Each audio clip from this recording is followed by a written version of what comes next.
आज हम बात करेंगे श्रेष्ठता की। दोस्तों, श्रेष्ठता की भावना को समझने के लिए एक कहानी सुनते हैं। ठंड के मौसम में कुछ बंदर ठिठुर रहे थे। तभी उन्हें एक जुगनू मिला। जुगनू से रोशनी आ रही थी, जैसे वो कोई उड़ता हुआ अंगारा हो। बंदरों ने जुगनू को पकड़कर सूखी लकड़ियों पर रखा और सब मिलकर उसे फूंकने लगे। शायद किसी गांव में इंसानों को देखा होगा, छोटी सी चिंगारी को फूंक कर आग बनाते हुए। उन्होंने भी आग लगाने का प्रयास शुरू कर दिया। कुछ ही देर में जुगनू मर गया। उससे आ रहा प्रकाश बुझ गया। बंदरों ने दूसरे जुगनू को पकड़ लिया और फिर से फूंकना शुरू कर दिया। पास के पेड़ पर एक सयानी चिड़िया बैठी थी। बंदरों की मशक्कत देखकर चिड़िया ने बंदरों से कहा कि आप बेकार मेहनत कर रहे हैं। ये जुगनू है, चिंगारी नहीं। देखा नहीं मुझे जुगनू को खाते हुए? अगर ये आग होती तो मैं जल जाती। तुम सब बेकार मेहनत कर रहे हो। हम विचार करेंगे तो तुरंत जान पाएंगे कि हमारी भी आधी जिंदगी ऐसे ही कई प्रयासों में बीत जाती है। कोई आईने में अपना मुख देखकर अभिनेता बनने निकल पड़ता है। जीवन बीत जाता है मगर सफलता नहीं मिलती।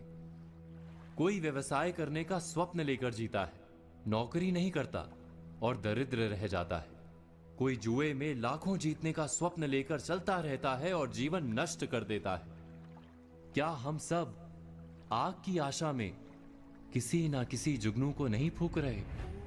उस कहानी की चिड़िया ने जब बंदरों से कहा कि तुम सब जुगनू को फूंक कर आग नहीं लगा पाओगे, तो बंदरों ने गुस्सा होकर उस चिड़िया को मार दिया। हमें भी जब कोई कहता है कि हम जिस स्वप्न को लेकर चल रहे हैं वो मिथ्या है, तो हमारा प्रतिभाव क्या ऐसा ही नहीं होता? क्या सलाह देने वाले पर हम गुस्सा नहीं हो जाते?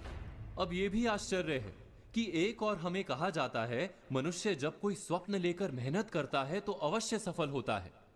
दूसरी ओर यह भी कहा जाता है कि सारे स्वप्न सफल नहीं होते। समय आने पर जुगनू और चिंगारी का भेद समझना आवश्यक है। इस दुविधा का उपाय क्या है?